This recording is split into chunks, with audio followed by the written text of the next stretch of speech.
question. Is there a difference between fallen beings and those people who are possessed by dark entities? Well, yes and no, in the sense that a fallen being, by definition, is a being who was created in a previous sphere. And then when that sphere ascended, it refused to ascend with it and therefore fell into the next sphere. I explained this in my video on how the world was created. So if you're not familiar with the concept, you need to just watch that video. So a fallen being is, in that sense, different from all of the beings who were created in this sphere and who started out their existence in this sphere. That's a fundamental difference in the sense that they have had the opportunity to ascend with their sphere and they rejected it. The reason why I say yes or no is that a fallen being can also be obsessed or possessed by a dark entity. And many fallen beings are. They would of course deny this, but they are. So what I have explained in several of my videos about how the world works is that there are these four levels of the material universe: the identity, the mental, the emotional, and the physical. And in the emotional, mental, and identity level, humankind has collectively created these beings, entities, dark forces, some call them demons, that can have be very aggressive because these dark forces are cut off from the stream of energy that comes from the spiritual realm. And a human being can receive that energy from your higher self, ultimately from the ascended masters, flows through your higher self and into the four levels of your mind. That's why you're conscious, that's why you can do something. But these entities that have been created, they can't receive it from the source. So they have to steal it from people who are receiving it from the spiritual realm. And that's why they try to insert themselves into our energy fields, our minds, the four levels, and get us, for example, in the emotional realm, if they can get us to feel afraid or get us to become angry, we are qualifying some of that energy we get from our higher selves with a lower vibration, a fear-based vibration, and that's what these entities can absorb. So they can then survive based on this, but they can also grow in power. And they have a certain survival instinct, a certain drive to grow. So they can't think, but they are like machines, computers that are programmed to do what they do, try to get people to become angry, for example, and therefore steal their energy. And as I've also explained, nothing can really possess you against your free will. You may not know exactly what's doing, but somehow, either in this life or a past life, you made choices that opened you up to these possessive entities. For example, an addiction. You made the choice to start smoking. And now the smoking entity, tobacco entity, has an inroad into your consciousness and will then project this craving to smoke, because every time you smoke, it absorbs some energy from you. And the same, of course, with other addictions. And so, so obviously fallen beings can do this as well. They can open themselves up and they can be taken over. And I would say that most of the original inhabitants of the earth, they are obsessed with these, we might call them addictive entities. Where people go into drugs, alcohol, tobacco, gossip, anger, all these kind of things. It's just a continual stealing of people's energy that these entities get.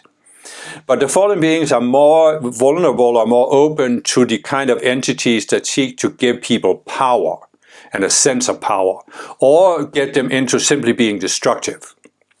I have talked about how there are two types of fallen beings, and if you want to read more about that, read the book my lives with Lucifer, Satan, Hitler, and Jesus. And so there are two types. There's one type of fallen being that wants power, and there's one type of fallen beings that simply wants to destroy. They're just destructive. They get a sense of, I don't know, power, fulfillment by destroying things.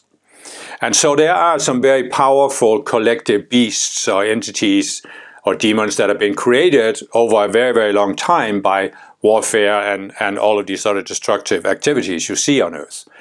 And they often take over the minds of fallen beings and get the fallen beings to set themselves up as leaders who have this,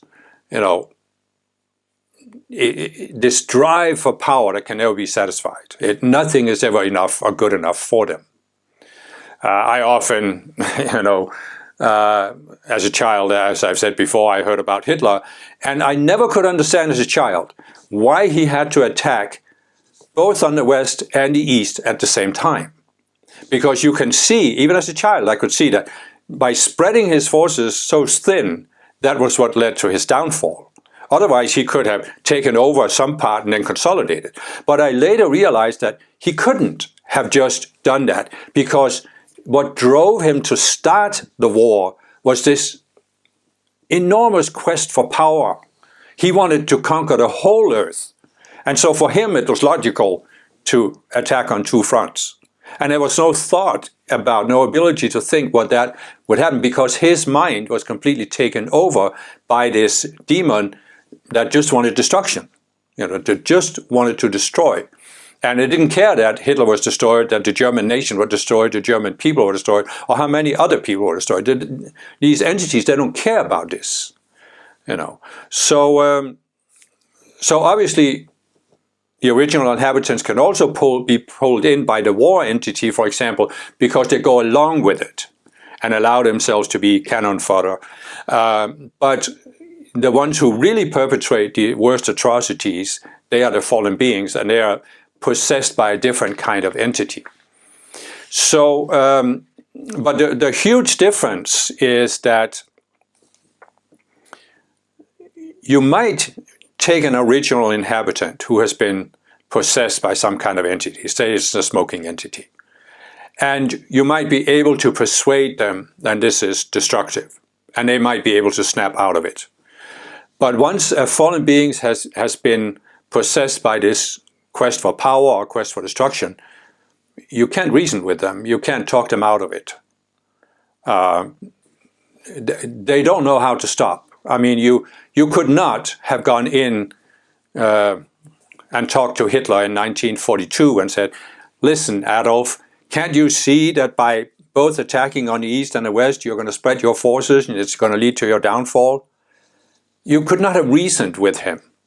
I don't think you could sit down with Vladimir Putin today and reason with him about the war in Ukraine. I don't think you could sit down with Netanyahu and the Israeli leaders or the leaders of Hamas and reason with them and get them to completely change, because their minds are taken over by these collective entities. And this is what you have to realize with these collective entities. It's like a computer program, right?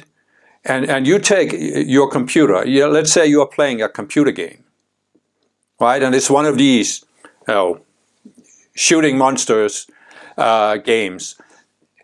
Could you reason with your computer and say, you shouldn't be so violent? Couldn't you be a little less bloody? You have no chance, right? Because your computer is programmed to play this particular game, and that's all it can do. And it's the same thing with these entities. You cannot reason with them. And therefore you can't reason with people who are completely obsessed by them and who will not question themselves. And the fallen beings usually don't want to question themselves. The original inhabitants of the earth, they are more open to questioning themselves. And you may be able to do it with them. Avatars especially are often much more open to questioning ourselves. And so we have a much higher potential for coming to see, why am I doing this? Why am I allowing my energy to go to these dark beings? I don't want to do this anymore. And that's when we can then free ourselves from it. And part of the spiritual path is to free ourselves from any ties we have with these kind of entities. And, many spiritual people I have met, they have these, we might call them a mild addiction. It's not really a totally destructive addiction, but I have met people who have been on the spiritual path for 30 years and think that, oh, smoking pot once in a while is no problem. Or taking ayahuasca once in a while, it's no problem. But any kind of substance like this has an associated entity. And by taking the physical substance, you open yourself up to the influence of this entity, which will steal your energy. And you can't keep doing that and make maximum progress on the spiritual path. It's just, it's just incompatible. I mean, there comes a point where you simply have to make a choice. Will I let go of this? Do I really want to continue this, or do I want maximum spiritual growth? Anyway, I went off on a tangent, but just to... Is there a difference between fallen beings and those people who are possessed by dark entities? And so I've already talked about fallen beings can be possessed, but yes, there is a difference in the sense that many people who are possessed by these entities, they're not as